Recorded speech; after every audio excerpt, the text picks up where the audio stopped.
एक समय की बात है। मालापुर नामक गांव में एक परिवार रहता था। उसमें एक बूढ़ा पिता और एक बूढ़ी माँ थी। उनका एक बड़ा बेटा कपिल और उसकी पत्नी सरोज थी। उसका एक बेटा था जिसका नाम संजू था।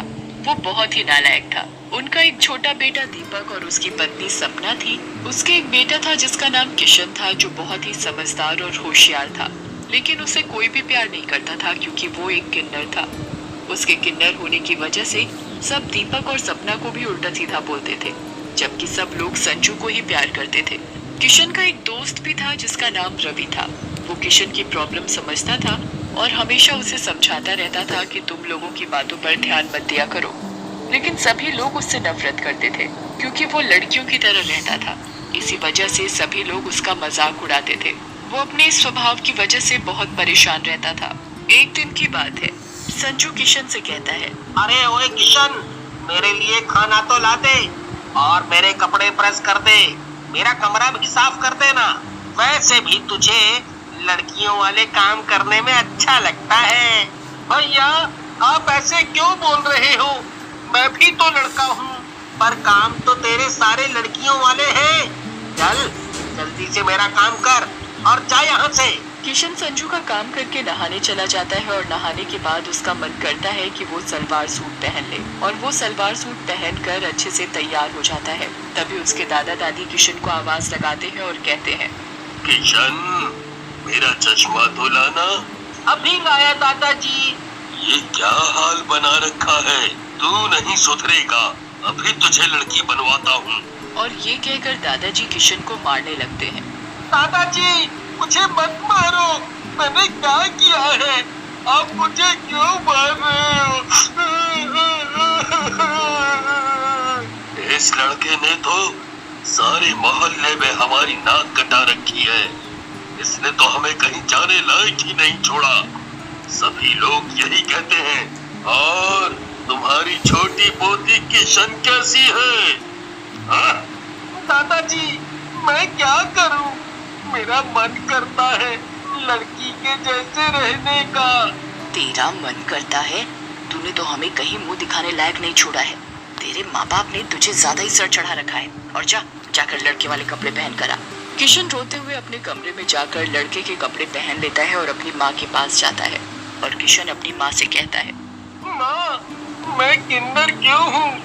मैं एक किन्नर हूँ, इसीलिए कोई भी मुझे प्यार नहीं करता। दादा दादी भी मुझे प्यार नहीं करते। सब संजू भाई को ही प्यार करते हैं, मुझे कोई भी प्यार नहीं करता। करते हैं ना, तेरे पापा और मैं तुझे बहुत प्यार करते हैं। तू तो मेरा प्यारा बेटा है। बेटा, तू जैसा भी है बहुत अच्छा है। तू मेरा राजा बेटा है, राजा बेटा। माँ, स्कूल में सभी बच्चे मेरा मजाक उड़ाते हैं। सब मुझे चिढ़ाते हैं, कहते हैं, ओए लड़की, इधर आ। कहने दे बेटा, तू उनकी बातों पर ध्यान मत दिया कर। माँ, आप ही बताओ ना, मैं एक किन्नर हूँ तो इसमें मेरी क्या गलती? मेरा भी मन करता है कि मैं लड़कियों की तरह कपड़े पहनूं, लड़कियों की तरह सजूं, संवरूं। बेटा, तेरा इसमें कोई दोष नहीं है, पर समाज लड़कों को लड़कियों की तरह बनकर रहने में गलत मानता है। माँ, कल हमारे स्कूल में पार्टी है, पर मैं पार्टी में नहीं जाऊंगा। क्यों नहीं जाओगे? माँ, बच्चे मेरा मजाक उड़ाएंगे और बोलेंगे, आ गया लड़की। मैं नहीं जाऊंगा।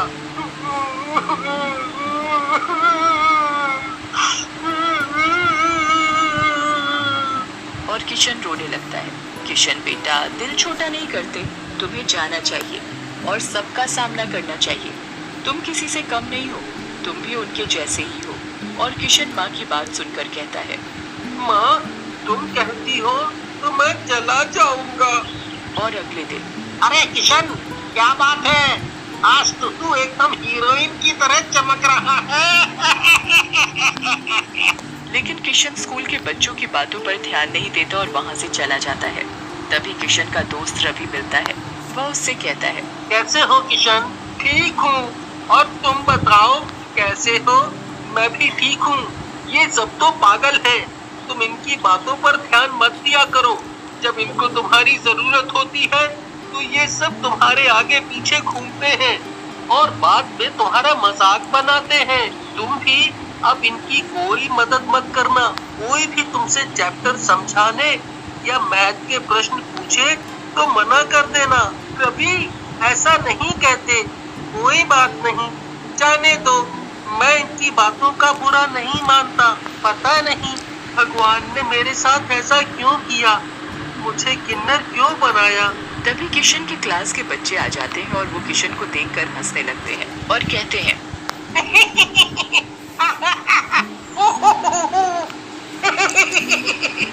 किशन, क्या बात है, आज पार्टी में तुम सूट पहनकर नहीं आए और लिपस्टिक भी नहीं लगाई है?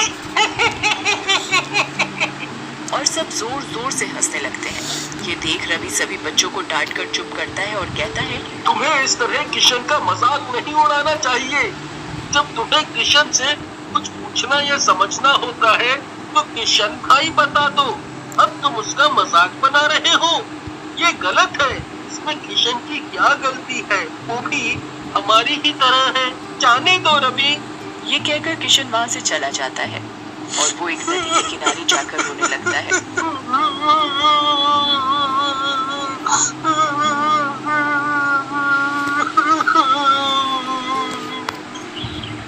मेरा जीने का कोई मतलब नहीं। सभी लोग मुझसे नफरत करते हैं। मेरे दादा दादी, मेरा भाई। मन करता है कि मैं मर जाऊं। गुस्से में आकर किशन नदी में कूद जाता है। उस नदी के किनारे एक पीपल का पेड़ होता है। उसी पेड़ पर एक चुड़ैल बैठी हुई ये सब नजारा देख रही होती है और वो नदी में कूद जाती है और किशन को बचा लेती है। तुम मरना क्यों चाहते हो? चुड़ैल, तुम तो चुड़ैल हो। तुमने मुझे क्यों बचाया? क्योंकि मैं एक अच्छी चुड़ैल हूँ। मैं भी एक किन्नर था। मेरा भी सभी लोग मजाक उड़ाते थे। एक दिन मैंने दुखी होकर नदी में कूदकर अपनी जान दे दी। मेरे मरने के बाद मेरे माँ बाप ये सदमा बर्दाश्त नहीं कर पाए और वो भी मर गए। तब से मैं चुड़ैल बनकर इसी पेड़ पर बैठी हूँ। मुझे मर जाने दिया होता। मैं जीना नहीं चाहता। सभी लोग मेरा मजाक उड़ाते हैं क्योंकि मैं एक किन्नर हूँ। किन्नर होना क्या गुनाह है? मेरे भैया, मेरे दादा दादी, मेरे दोस्त सभी मुझे लड़की कहकर चिढ़ाते हैं। अच्छा, ये बात है। तुम चिंता मत करो, मैं हूं ना, सब ठीक हो जाएगा। अब तुम अपने घर जाओ। और किशन अपने घर चला जाता है और घर जाकर वो सो जाता है। अगले दिन सुबह सुबह संजू चिल्लाता हुआ, मेरे हाथों में मेहंदी कैसे लगी और मेरे लिपस्टिक बिंदी किसने लगाई? अरे संजू बेटा, ये तुमने अपना क्या हुलिया बना रखा है? पता नहीं दादाजी, ये सब कैसे हो गया? जाओ, जाकर अपना मुंह धोकर आओ। और संजू बाथरूम में अपना मुंह धोने चला जाता है। जब वो अपना मुंह धो रहा होता है तो पानी की जगह खून आने लगता है। लाइट अपने आप जलने बुझने लगती है। तभी आईने में उसे चुड़ैल नजर आती है और कहती है, आज मैं तुझे अच्छे से सजाऊंगी। तभी तुझे पता चलेगा कि किसी की भावनाओं के साथ खिलवाड़ नहीं करना चाहिए। चुड़ैल उसका ऐसा मेकअप करती है कि वो अपना चेहरा देखकर डर जाता है और वो बड़ी मुश्किल से अपना मेकअप उतारता है, पर हाथों की मेहंदी नहीं उतरती और उसे ऐसे ही स्कूल जाना पड़ता है। और स्कूल पहुंचकर, अरे संजू, तुम्हारी क्या शादी हो गई है जो तुमने अपने हाथों में मेहंदी लगा रखी है? स्कूल के सभी बच्चे जोर जोर से हंसने लगते हैं। ये भी किशन के जैसा बन गया है। सभी बच्चों को संजू का मजाक उड़ाता देख किशन सभी बच्चों को डांटता है। चुप करो तुम सब। अगर किसी ने मेरे भैया को कुछ भी बोला तो अच्छा नहीं होगा। किशन की बात सुनकर रवि संजू से कहता है, देखा, तुम हमेशा किशन का मजाक उड़ाते थे। आज उसने ही तुम्हारा साथ दिया। किशन भाई, मुझे माफ कर दो। मैं अब तुम्हें कभी भी गलत नहीं बोलूंगा। मुझे अपनी गलती का एहसास है। संजू किशन को अपने गले लगा लेता है और दोनों बहुत खुश होते हैं और हंसी खुशी अपने घर चले जाते हैं। घर पहुंचकर दोनों भाई आपस में खूब बातें करते हैं। उन्हें इस तरह आपस में प्यार से बातें करता देखकर किशन की माँ सपना बहुत खुश होती है। चलो अच्छा है, दोनों भाई आपस में प्यार से रहने लगे हैं। सब लोग रात का खाना खाकर सो जाते हैं। जब घर के सभी लोग सो रहे होते हैं तो चुड़ैल दादा दादी के कमरे में जाकर दादा को साड़ी पहना देती है और उनके माथे पर बिंदी लगा देती है और दादी को पैंट शर्ट पहना देती है। अगली सुबह जब दादा दादी सोकर उठते हैं तो अपने आप को ऐसा देख डर जाते हैं। अरे ये हमारे साथ क्या हो गया? ये किसने किया? मुझे औरतों जैसा किसने बना दिया और तुम्हें आदमी जैसा? तभी चुड़ैल आकर दादा दादी के पैरों में अपने जादू से घुंघरू बांध देती है और दादा दादी नाचने लगते हैं। उनके नाचने की आवाज सुनकर घर के सभी लोग इकट्ठा हो जाते हैं और पड़ोसी भी आ जाते हैं। वो देखते हैं कि दादा दादी किन्नरों की तरह नाच रहे हैं। ये सब देख सभी पड़ोसी दादा दादी का मजाक उड़ाते हैं। अरे मेरे तो पैर ही नहीं रुक रहे, मैं तो नाचते नाचते थक गया। कोई रोको, कुछ करो, ये क्या हो रहा है? तभी दादाजी के बालों में चुड़ैल गजरा लगाती है। ये देख दादाजी डर जाते हैं। चुड़ैल मुझे छोड़ो, मुझे छोड़ो। अब तुझे पता चलेगा कि तूने अपने ही पोते के साथ क्या किया है। तुझे एहसास भी है इस बच्चे के ऊपर क्या गुजरी होगी जब अपने ही मजाक बनाते हैं साथ नहीं देते। मेरे दादा दादी को छोड़ दो, वो मेरे दादा दादी है। मैं उनके साथ ये सब होते नहीं देख सकता। देखा, ये तुम्हारा पोता आज तुम्हें ही बचा रहा है। हमें माफ कर दो। अब हम कभी भी किशन का मजाक नहीं उड़ाएंगे, उसकी भावनाओं की कदर करेंगे। दादा दादी और घर के सभी परिवार वाले किशन को गले लगा लेते हैं और किशन को खूब प्यार करते हैं। अगली सुबह किशन स्कूल के लिए लेट हो रहा है, जल्दी करो। जी भैया। और दोनों साथ साथ स्कूल जाते हैं। स्कूल पहुंचकर संजू और किशन देखते हैं कि जो बच्चे किशन का मजाक उड़ाते थे वो सभी लड़कियों की तरह बने हुए हैं। अरे ये तुम्हें क्या हुआ? तुम लड़कियों की तरह क्यों बने हो? उन सब की ये हालत चुड़ैल ने की होती है। ये सब मेरे दोस्त हैं, इन्हें ठीक कर दो। मुझे इनकी ये हालत देखकर अच्छा नहीं लग रहा। चुड़ैल सभी बच्चों के सामने आती है।